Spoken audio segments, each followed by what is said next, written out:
Marhaba, hello everyone, and welcome to this closing panel session where we're going to talk about the change in demographics that we're experiencing at the moment.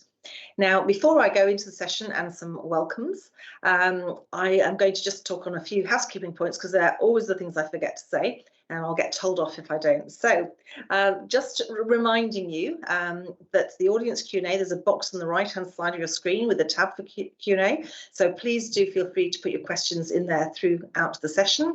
If they're quite topical, I may ask the questions during the session, or I may reserve them till the end, depending on how we're going. So please do put your questions in there for the panelists. The session's being recorded, as you know. You'll have it on demand for 2 weeks after the event, and do get engaged on social media, etc., etc.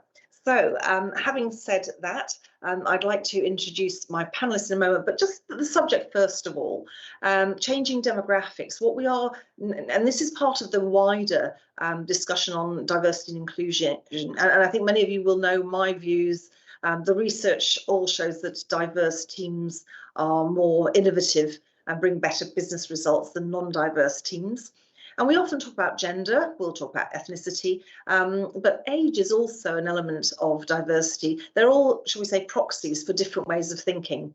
And what's really interesting about the younger generation, if I may say so, that's a bit of a generalism, but what we're seeing, younger people who've grown up with technology in particular, and neuroscientists are seeing that brains are changing and the way people think is changing. So we've got that going on there, sort of our mix of generations in the workplace. We've got some people who think more with the back part of their brain, and maybe some who are thinking more with the front part of their brain. So that's going on. We've also noticed, certainly again in the younger entrants into the Treasury profession, that they're very much focused on purpose and their values. And we do know as well from research that being in tune with your values and working in a place that is congruent with your values is really important to people's happiness. And so that's really important too.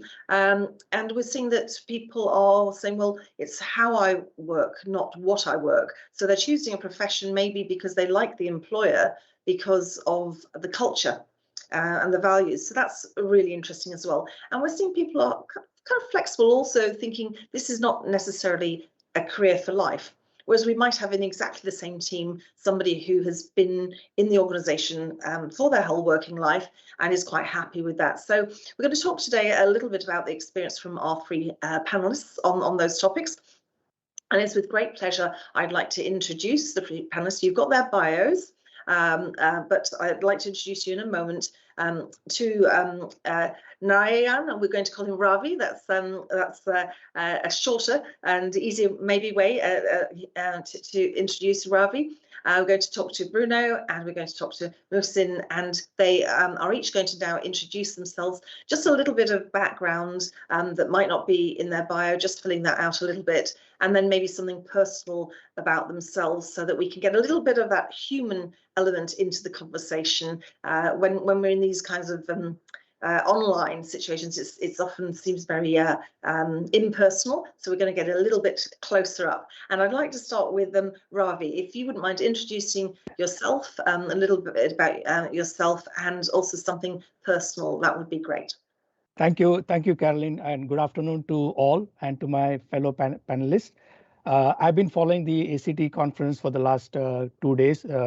It's been very interesting. Some of the topics have been quite engaging, and I really enjoyed it. My name is Ravi, as Caroline mentioned. I'm basically a GCC veteran, if you can call it, having spent 34 years in the region in different countries, and mostly putting on the financials and treasury hats across the mostly telecom and media space. So I have had a number of experiences. I'm with Omantel right now. Within treasury and finance functions. So I'm advising them on a lot of initiatives. Omantel, as most of you would know, is a largest telecom company in Oman, close to 2,500 employees. This topic is very close to me, mainly because number of reasons. One of them is Oman is a very young population with a median age of 30 plus. So I would imagine that this is one of the youngest population in the world, and we are seeing a lot of millennials and younger generations coming up. We have started something called Gen Z program in Omantel the last 2 years. So this subject is very close to us, especially, I've had close interaction with number of those generations. So I'm very passionate about this subject. So I hope this session will provide some interesting insights, and I'm looking forward to hearing from my fellow panelists also on their experiences. I've been asked to provide a lighter side of this, fun fact. If you can find me on the weekend at a golf course, trying to improve my handicap. I'm also father to 2 millennials, so I'm close to that subject. I'm learning more from them than I can offer them today, So over to my next panelist, please. Yeah. Thanks very much, Ravi. And I'd like to move to Bruno next. Same Yes. questions to you, please. Great. So good evening, everyone. My name is Bruno. I have been working with BRF for the last 12 years. Treasury, risk management, corporate finance. Then I did 2 years of business development, Singapore, Turkey, Egypt. And since 2017, I'm here in Dubai. So Treasury, accounts receivable, credit and collection, FP&A, and since 2019, I'm responsible for the finance team in the region. So 3 things about myself. Prior to work in finance, actually, I work on IT, developing systems for the banks, right? But then I said I prefer to be a user than to develop systems, and I switch careers to the corporate world. So the second one, since 2016, I have been investing in startups. So I'm also an angel investor. I advise, I invest, I mentor entrepreneurs. So I pretty much enjoy doing that as well. And the third fact, I like running marathons. So I have run 5 marathons as of now. And in December, I'm going to go for the ice marathon in Antarctica. Oh, that sounds very, very cold. So you have to run really fast to keep warm, won't you? Thank you very much, Bruno. That's great. And last but certainly not least, Muhsin. Yeah, thanks, Caroline, and thanks for the ACT for the opportunity. So some background about myself. I'm the group CFO of ASYAD. I'm also, as Ravi mentioned as well, I'm also from Oman. ASYAD, a little bit on the company as well. So ASYAD is an integrated logistics services company. It's of course based in Oman, but it has 15 different companies specialized in shipping, dry dock, ports, rail, free zone, and last mile delivery. Before I took on the role with ASYAD, I was the group treasurer of ASYAD's shipping unit, which is Oman Shipping Company. And before that, I spent most of my career working in Treasury. I guess if I speak a bit on myself as well, I consider myself more of an accidental treasurer. I stumbled on Treasury, not by design for sure. I did follow the traditional, you can say, the accountancy path, starting as an accounting and obtaining the first professional qualification within accounting. So that's a bit on myself, and I can also say how this topic, what we're speaking about today, resonate with me and with the company as well, very well. For me, being a millennial and a tech savvy as well myself, I can see how digitalization, embracing the mix of generations, and what interests us, in terms of the purpose and in terms of the how on achieving our targets. So that's why I see this topic very, very close to me as well. And also I see for the company, being a logistic company, being very active when it comes to the e-commerce and the aggregation and delivery of goods to the customer. This is a very interesting topic for our company as well, being vital to have young and hungry entrepreneurial mindset individuals to uplift not just the company, but also the country as well, being, we aspire to be one of the top 10 logistics service providers. So I see this topic and I'm very much looking forward for the discussion and the audience engagement as well. Thanks very much, Muhsin, and very good to have some background on ASYAD as well as that we've had from Bruno and from Ravi. I'm going to stay with you now, though, Muhsin, for our first a real question of the panel for today. We know that younger generations coming into the workforce are generally more tech savvy, at least in certain respects. And they're all so focused, as I said in the introduction, on the how rather than the what. So they'll be looking to work for a company with values that they match, really, including flexible working. Now, I just wonder if I could ask you, are you seeing a big difference between generations in terms of their approach to technology, and how is that showing up in ASYAD? Absolutely, Caroline. I definitely agree on the younger generation being tech savvy, and also being focused, as you mentioned as well, on the how rather than on the why. Having said that, also, I think it's not always easy to engage with younger generation and to sort of bait them into the company's culture easily as well. Now, being a millennial as well, being tech savvy is one aspect as well, but it could be more related to the personal aspect of life, and may not be very much related for some of the younger generation, or used on how work is done, simply because this is the way work has always been done. So what we really look at ASYAD as well, in line of our business and more, for us, is to define the why. So after the how as well, it's the why, and to start with.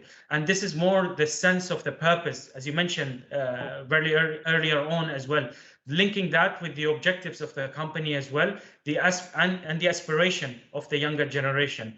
So I'll give you another example, on top of the technology. For example, ESG, and environmental and sustainable linked goals and topics.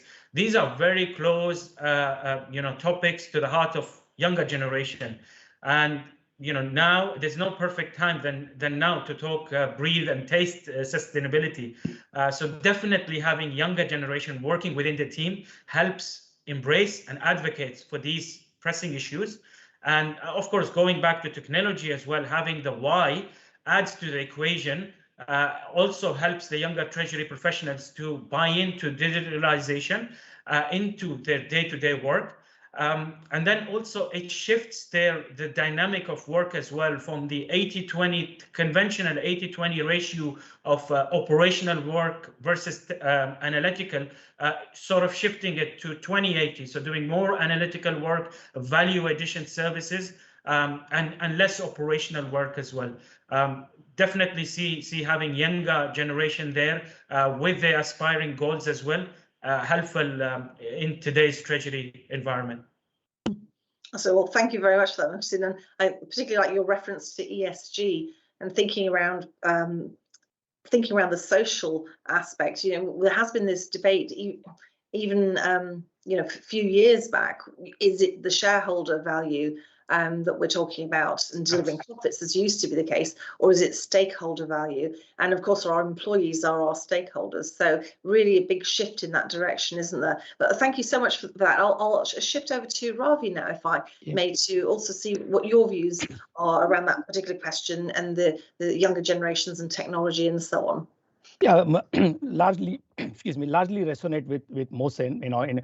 As I said, a lot of the employees and employee workforce that we see today are younger generation, and especially, I keep referring to our Gen Z program, where we have recently put in a lot of effort in employing them and putting on workplace. So we see a different mindset, definitely, in terms of the use of technology. They will use apps. They are already huge. They are the first movers. They haven't seen anything like us before on a different platform. All they have seen is technology in front of them. So they're very easy to use, and they adopt it very quickly. And their learning curve is very steep in that sense. They don't take time to pick up. So it's easy for them. And they if you want to sell something to them, sell them through a technological discussion, and they will buy it. And we will discuss that in the later point where the training comes in. And to add to the point, we touch everybody's lives as a telecom company. Everyone has a mobile phone. Everyone is looking at, and we design products to to meet the aspirations of the younger generations. This is our next steps. And who better to design those products than the younger generation themselves, So these are people who are the futures and will, and we bank on them.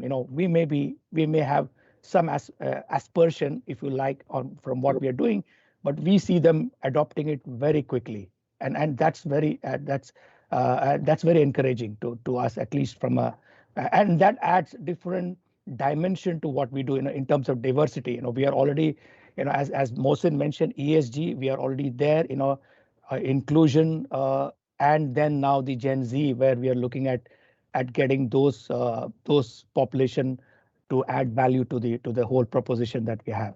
So it's an exciting time in terms of that demographic dividend that I would put as forward. Yeah. Really interesting, and that's reflection on how your workforce really needs to reflect society. That's part of diversity, and if you're very different from your clients, your customers, etc., then that's not really going to work, is it? Intuitively, but certainly research proves that as well. Thank you very much, Ravi. Moving over to Bruno. Yeah, 2 comments from my side. I think the first one, definitely the younger generation, including myself as a millennial as well. So we are more tech savvy and driven by purpose, right? Giving examples. So usually in my team, when I give a challenge to the team, look, we need to improve the way that we show the data for our stakeholders in a way to communicate better. So we need to move towards the data visualization. Usually who wants to lead is the younger generation, right? So they want to use technology, leverage technology. They want to find solutions and do better things. I think this is one aspect. The other one, I think last year, it was very important, the sense of purpose, right? Because it was a very difficult year, 2020, due to the pandemic. And in our case, we are in the food business. We have a strong brand in the region that is ASYAD. In these kind of situations where you have a crisis, so people look for the brands that they trust, right? And our team is internally, our people internally, also they were proud because in a sense we are providing the better life. That is our purpose. Without food, without chicken, without the vegetables, without the fries that we provide. So they feel that they are working for a company with a purpose and they are seeing every day, right? I think this is very important as well when we link to the purpose, the why that you mentioned, Caroline. Well, thank you so much, Bruno. And as you reflect to it, we've got 2 millennials in the panel, and then we've got Ravi and myself, and I won't reflect too much on what generation we're in. But you said, Ravi, you have children. I have children kind of spanning 2 different groups. One's 22 and one's 16, and I already see quite a difference in them and their approach. But if I just stay with you then for a moment, Bruno, and ask you, what do you see in terms of approach to work, lifestyle, and other aspects where the generations are maybe wanting different things? Yeah, I think they are very different, right? They have different approach for life. So when we think about the older generation in a way, so they are more towards the work, right? So they want to come early, they want to do their work, they want to do that well, and they are not bothered to work long hours because they are truly committed to their work. When we go to the younger generations, so we see that they want to have more balance. It's not only about work, but it's about what I'm doing outside of the work, right? So a few of my teams, they have hobbies. One is photographer, one is art, the other one is sports, myself sports as well. So definitely this work-life balance is more important or more relevant, or they value more, right? And when you come to, okay, long working hours, long working during the weekends, they can do that, but truly it's not pleasant for them, right? They want to find this balance between their professional and their personal life, much more, I feel, than the older generations that are towards more the work and the family as well, right? And I think about my parents as well, right? My father always worked very hard. So work was the most important thing after the family, right? So this comes to my mind. In my case, the work is very important, but what else outside of work? What about my family? What about my friends? What about the startups that I mentor or invest? What about my running? So I think it's a more comprehensive approach in terms of life. Absolutely. Thanks very much, Bruno. Great insights there. Muhsin, what are your thoughts on the same subject? I actually echo Bruno's comments as well. I mean, if you look at it generally, younger generation, you will notice there is more thirst to learn at a larger scale. They would want to, as Bruno mentioned as well, at the same time, maintain a flexible work-life balance. But then you look at it, from a last year or this year perspective as well. If anything, we learned from COVID is, of course, digital platform was very important. But then B was the flexibility of being able to perform, your work from anywhere remotely, essentially. And you would definitely see younger generations are more focused on having, the deliverables met rather than, as Bruno mentioned, timely attendance or adherence to, conventional work hours as well. So this is the dynamic I see as well being shifted, and this is something we're learning as lessons from from the pandemic as well going forward with the office hours and with the technologies we're using as well, and the mix of generations we have at the moment in our finance unit. Absolutely. And I wonder sometimes if I was born into the wrong generation, because I have on many occasions had, should we say, heated discussions with colleagues about, in my view, that it's more about the outputs and what you deliver than the kind of clock watching, being present in the office and all those kinds of things, which to me is a quite old-fashioned approach. So I think it's really healthy that people are thinking that way. Though still maybe so there are some that are a bit dyed in the wool, as we say, sort of a bit conservative in their views that we still have to convince. But I'll move on that same question to Ravi now, if I may. Yeah, I mean, Caroline, you have heard firsthand from the millennials themselves, and that's true in all respects. From my point of view, I see as a third person, and I see their responses. Most of them are right. I think loyalty is not on their top list. It's almost like, if I enjoy work, if it is exciting enough, so that comes last probably. Excuse me. So you find them getting the different environment. Is it a good environment? Is it fun? Is it fun to work with you? And does it give me opportunities for my other activities? When I say other activities, they may have other goals to aspire for. It's not like, it's nothing like, JP Morgan asking people to work from 7 a.m. to 12 p.m. and there's a burnout. They definitely don't want a burnout. They just want to be, they just want to extend and probably move on to something else. So they are all testing and trying their careers right now. So talent retention is a problem though. So you want to train them, but there's always a risk that they might walk away, unlike the previous generation. So this is a challenge that I see forthcoming. It's very important. And I think the other aspect, and as Muhsin and mentioned earlier, is on post-COVID. Basically, what we have seen is COVID told us clearly that there was no impact on productivity. We worked as usual. So question they're asking is, why should you want me to do commuting? Why do you want me to come to the office when I can actually be more effective? And these are questions that need to be answered as we go along. So this is their right brain talking. This is not our usual. We have been used to. These are the generation that have lived through COVID. Basically, I'm talking of last 2-3 years, and they haven't seen anything else. They have seen only working from home. So it's an important element that need to be considered as we go along, and how to retain those talents. So we will see those challenges coming through. And last but the least is a topic that is hardly discussed, is mental health. I know we discussed this along the course. It's very important. And I think as we personally have, Omantel has put in together some programs on that front, and that has been appreciated. I think it is important to have that open dialogue with those generation, and they're expecting that, coming through. So certainly some challenges and some, ways to look at in the future in a different way. Absolutely. Working on. Great stuff, Ravi, and we'll come back to a couple of those challenges later. But I noticed a question coming in from our audience that kind of brings a different angle into what we've just been discussing. So I'd like to bring it in now, if I may. And this question is, there seems a divide with younger generations less keen on working from home compared with older, more senior staff.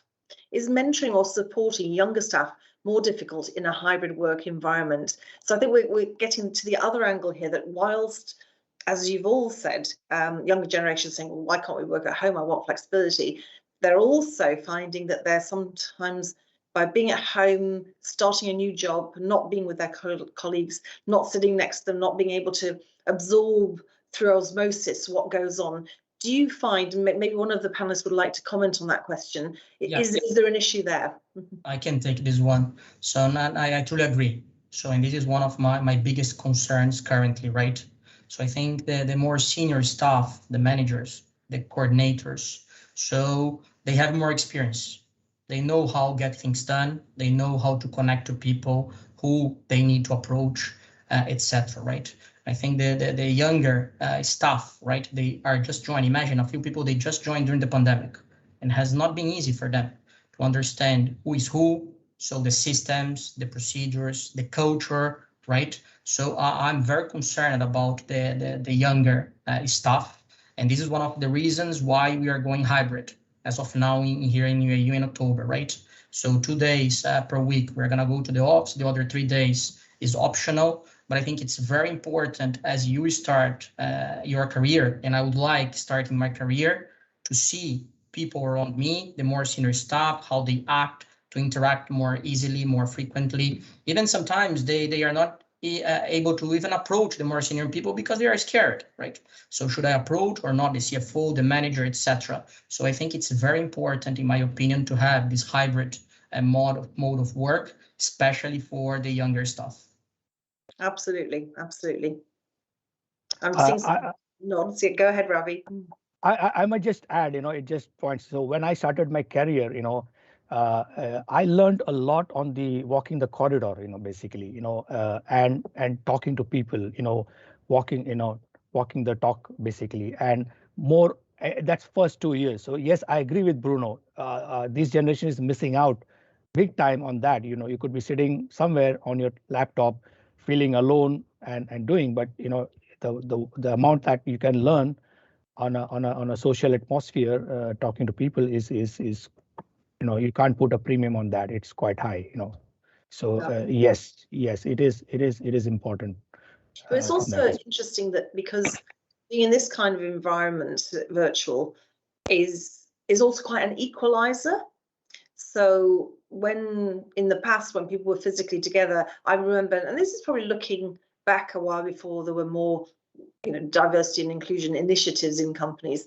But I remember times in organizations where there'd be the people who were kind of in the culture, and they had the ear of the more senior people, and there were other people who were who didn't have the same kinds of should we say didn't network in the same way, who were, how should I say, very straight. Often people in finance and treasury, very kind of straight, went by the books, and because of that, they got left out in a way. Because I even think of one situation when I worked at Unilever, and in those days there was a smoking room downstairs in the head office in Rotterdam, and it was really interesting because I remember one member of staff who was relatively junior go down there, but they'd be sitting with one of the most senior people in the whole organization who was a smoker, and they would come back with all kinds of information, but they kind of networked in that way. So it's interesting as well, because there's always two sides to a coin, isn't there? And it makes me think, balance is always a good way to proceed. But I'll move on to the next question, if I may, and we'll probably circle back on some of this as well. But I'm staying with you, Ravi. Younger people seem to expect to be promoted or move jobs and even careers much more regularly than older generations. And you've mentioned already about this concern about people leaving, but does that present a challenge or an opportunity, do you think? I may sound cliched actually, but it's both actually. To be honest, challenge, yes, because as I said earlier, the learning curve is quite steep. They put in the hours, they learn very quickly. The first 6 months is about training them, and then you expect them to stay. So the challenge is that you want to retain them, but at the same time, as I mentioned, the needs are different. So we'll have to adapt new HR policies to wean them back into the workplace. Their attention span is very less. Obviously they see things, and they're not necessarily here for pay. Sometimes in the first few years they are here for the whole ecosystem. Basically, they just want to be heard. They want to be talked to. Unlike previously, they don't want to be sitting in a corner and doing that. So you'll probably lose them. You'll lose a good talent. So it's both opportunity and challenge. I would imagine that you want to keep them, to do the right thing from the HR perspective to keep them. So it's both. So yeah, I think for my side, I think requires or demands more from the leadership team, from us, right? I see as an opportunity. The way that I see the younger generation, their first priority usually is about learning. What are the learning opportunities that I'm having? And since they tend to learn very fast, they want to move to the next learning cycle, right? Then it's up to us as leaders to create these opportunities of learning, right? Which is good for me as a leader, which means that I can create or implement more projects at the same time or at a faster pace. Why? Because they are eager to take more challenges, right? I think there is one important aspect here that is learning. And the second also is connection. They want to be connected.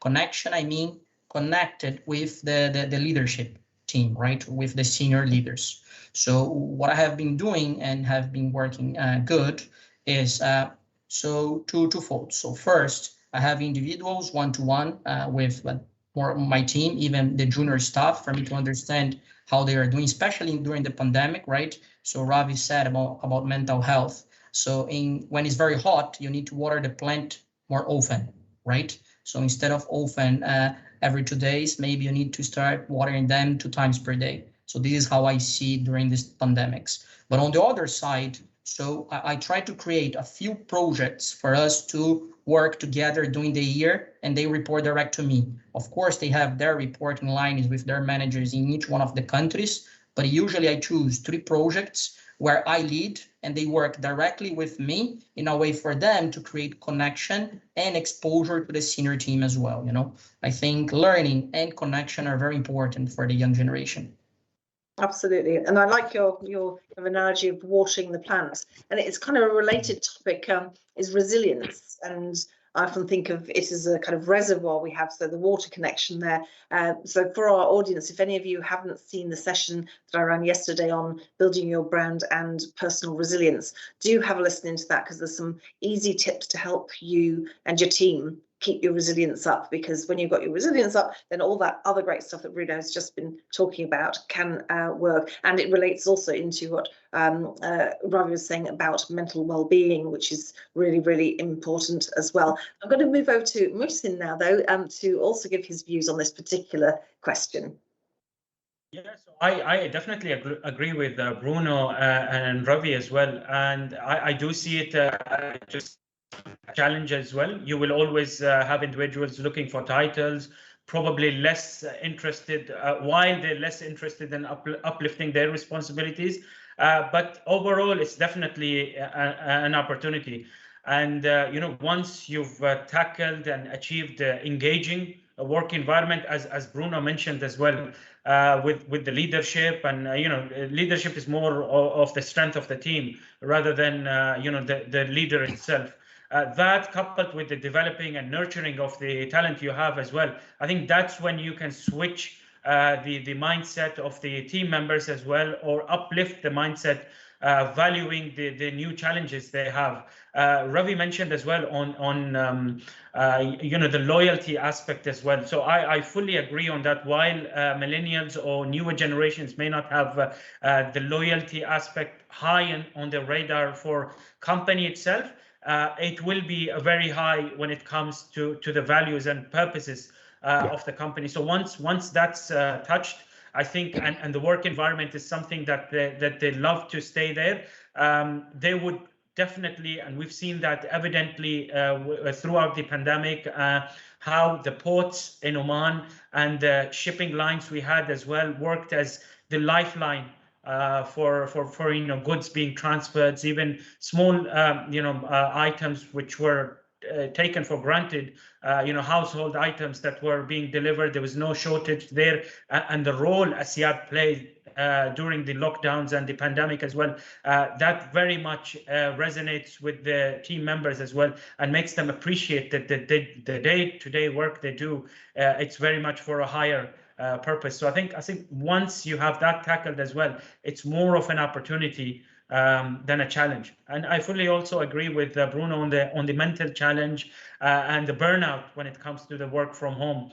I think there's, of course, two faults to that. So younger generations, of course, will be missing on the accelerated learning path when it comes to the innovation and the interaction with much more experienced executives or individuals within the company. But the flip side also going forward, now that we are hopefully recovering and coming back and homing people back to the office, is the fact that we have trusted our employees. Last year, 90% of them worked from home, and they've done a fantastic job. And we need to listen to them as well. If there is an aspect of work from home, this dynamic hybrid model where a work-life balance can be strengthened and easily achieved, then that's something we should closely look at as well. It can't be a button that we've switched on earlier and everyone was working from home, and now it's basically switched off and everyone has to come back to the office. There has to be a balance there. Absolutely. And I think it's a sign of leadership if you listen to your staff and are open and take things on board. I'm hearing far too often recently of organizations saying you've got to come back into the office without, and as it was referenced early on, people will say, why? What's going on here? And they'll look to other organizations. Just a reminder to our audience, do keep some questions. I've got a few more myself, but if you've got any questions, now's your opportunity to put them through, and I will take them with as much time as we've got left. But just on this point about just thinking about young people moving on quite quickly, and they'll often then leave an organization quite soon, or you've got on the other end of the scale in your team, maybe people who've been there years and years and years. And some people might consider that a blocker. And of course, each instance is different. If I think of one of my members of the team, she's been 27 years with the ACT, and she's still absolutely fantastic and has reinvented herself through the whole time, and no issue whatsoever. But you do get the opposite situation sometimes, where people just don't want to move on, but they're not really motivated any longer. They're not really doing a great job. And then you've got these really great young, bright things that really adding value, but 2 years and they're gone. If that. Is that something that is a challenge, having that mixed team, that dynamic? Does it present opportunities? Is it a challenge? Do you have more issues at one or other end of the scale? And Muhsin, could I just stay with you to answer that particular question? Sure. To some extent, that also could be a challenge as well. And it could be that you reach to a conclusion that for some individuals, maybe it's better if they go on with newer opportunities for themselves. However, when you look at the older generations as well, although they may not be that tech savvy, or they may be resistant to change when it comes to the way business is done, they're also more mature when it comes to different side of the brain as well, and the decision making and the softer skill are better as well. What we did as well within ASYAD, when we centralized the treasury and had a centralized corporate treasury function within the company serving all the 15 companies, we've had the team segregated into a front, middle, and back office. and established an in-house banking capability within the companies we had.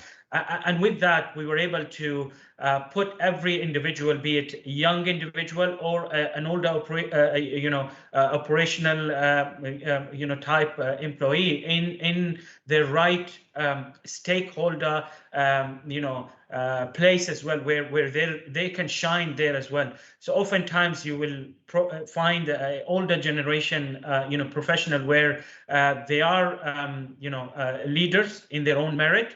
But it's unconscious leadership. They can do the job, but they're probably not able to train the younger generation. So we try to develop the consciousness of the leadership as well. So they're able to train and pass on these information to the younger generation. And then on the other hand, you have the tech intensive roles and operational activities as well, where maybe younger generations will be more suited and they feel more comfortable, and that's their comfort zone. So I think what we did earlier this year as well, what we learned from the pandemic and the changes we had with the company's new operating model as well, really helped us place everyone in the right place, and we were able to monetize on the experience we had from the older generation.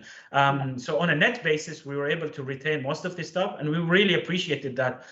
We weren't looking to have any one of them move on. Of course, the challenge here, being a tech savvy, a logistic company as well, and developing the treasury profession, which may not be as mature in Oman compared to the rest of the region or the world as well. The risk you would have is that you are now pushing your younger generation as well to all go and obtain, for example, ACT qualification. So you're going to end up with very highly qualified treasury professionals who will be ambassador of the company, but then eventually you could lose them, and that's a scenario that could happen. Most of if they were not aspiring to become group treasurers, then they're probably, I always tell them, you're probably in the wrong place. So eventually I would lose them, but I'll be more than glad that we played a role in developing them, nurturing that role as well, and their talent as well, to be able to move on and serve the country and the world, hopefully to become a better place. Yeah. One comment here, Caroline, that I like to think is always trying to leverage the strength of the team, regardless the generation, gender, etc. Right? What is truly the individual strength of each one of my team members, and how can we leverage that to deliver the business goals and the vision, right? So I have a case, staff that is reaching almost 60 years old, but it's impressive how much energy he has to still deliver a lot. And where can I use him in the better way for him to keep delivering what needs to be delivered from a business perspective, right? On the other hand, you have the younger generation, they come tech savvy, they want to learn quick, they want to new projects, how I'm going to use them to deliver that as well, right? I think having this in mind, regardless of the age, of the nationality, of the gender, is very important. How can we leverage the strength of each individual of our team? Absolutely. And as someone who is approaching the big 6-0, I'd like to feel that I've got lots of energy left and can contribute still. But it's really interesting what you're saying there as well. And maybe I'll just move to Ravi quickly, because I know that we are running out of time here. So Ravi. Yeah, I would just quickly add a quick spin.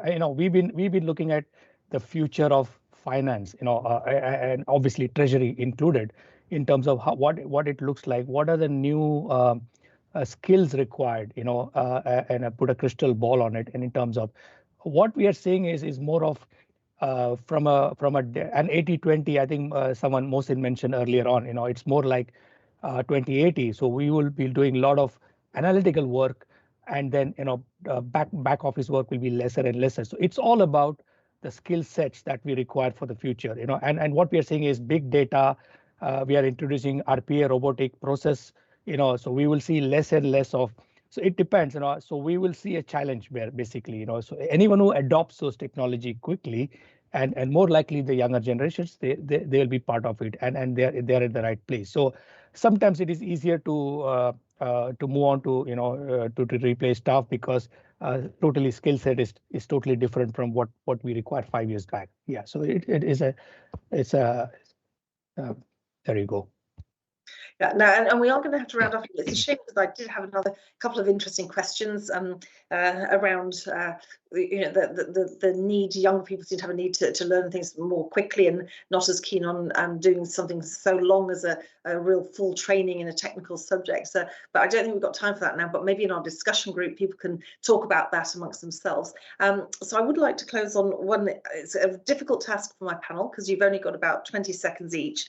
But what's the multi-generational Treasury team of the future? What's the one message around that you would give to our audience today? And maybe I could stay with you, Ravi, for that one. Yeah. So I just briefly touched upon that. It's the crystal ball. I'm looking more data scientist, data data analyst, and more of why and how rather than how to do it. So it's more like, so you will find a different set skills. It's not just financial qualification. You would probably have some engineers and some data and some IT specialist or data mining specialist. So it's a combination of that, I would imagine. That's my 20 seconds. More broadly out of the box, maybe. Great. Out of the box, yes. Yeah. Thank you. Muhsin, your 20-second thought for the day. Very quickly, I would say Treasury of the future, seat at the table. So, and that's something I always tell my team as well. Earn your seat at the table of their C-suits. Basically, showcase the importance of Treasury and finance in general, and how that can leverage on decision making from objectively for the company as well. So that's what I would say. Yeah. Absolutely, thank you. And Bruno. Yeah, for me, not only Treasury, but finance overall, I like to think in 3 pillars, right? We're going to see the experts, technically very strong, Treasury, tax, accounting, etc. We're going to see the business partnering role, so social skills, communication, influence, etc. And we're going to see the data analytics role, right? Data science, artificial intelligence, machine learning. Pick one and go for it. Mm. Very good. That's nice and neat as well. Thank you all. I'd just like to, before I go to the final closing words of the whole conference, I'd just like to thank my speakers very much. It's been a delight. There was so much more to talk about and we just ran out of time. So apologies for that. Just remember, audience, you can come back and watch this session again on demand to really mull over the words, because there's a lot of content in there, a lot of interesting insights from our panelists. Exchange thoughts in our discussion zone. You've still got 2 weeks where you can be doing that, exchanging thoughts with others. Visit our virtual exhibition. Our sponsors have kindly made this conference available, but they've got loads of downloadable resources that I'm sure you'll have a great time looking through if you can make the time to go to that exhibition, and do fill out the survey on this session. But having said thanks again to my panelists, I'd just like to move to some closing words for the conference we've had over the last 2 days. So thank you, all 350 of you, in fact, that joined us for this conference. Once again, to listen to our expert speakers, gain new insights and make contact with fellow treasurers from across the region in this ACT Middle East Treasury Summit 2021. We really do appreciate everyone who took the time out of their busy schedule to join us and take advantage of the great content, great resources and great networking this summit provides. I really look forward to hearing how you've taken these insights and applied them to your own Treasury operations as we move into the next normal and, of course, see each other in the flesh again. We had great speakers joining us live from various parts of the Middle East to give their insights on this conference theme, which was transforming challenges into strategic growth opportunities. So I hope we'll all be doing that over the next while. Of course, if you missed any of the live sessions over these past 2 days, you've got access to the recordings and other on-demand content for a further 14 days. So ending on Wednesday, the 13th of September. It says September here, but it's October. So 13th of October. So don't miss out on that. And we're still accepting registrations if you have anyone in your team who'd like to have access. So do get them on board, because they've still got 2 weeks where they can look through everything. During that time, you'll still have access to the networking facilities, as I said, the exhibition hall, the discussion forum, as I've mentioned, and the Treasury hunt. So keep earning those points to win prizes. These are cash prizes in terms of Amazon vouchers. Don't forget that the latest edition of the Treasurer magazine is out now and can be downloaded on the left of your screen in the menu bar. And last but certainly not least, a final big thank you to our sponsors and supporters: ADCB, Barclays, Bank of America, Bottomline Treasury Express, Citi, Commercial Bank of Dubai, Kyriba, Refinitiv and Swift. Remember, we really value your feedback on this event so we can improve things for the future. And by filling out our feedback survey before the platform closes, you can click to the link on your left to take part. You'll be entered into our prize draw to win $100, again in Amazon gift cards, as a way of our saying thank you.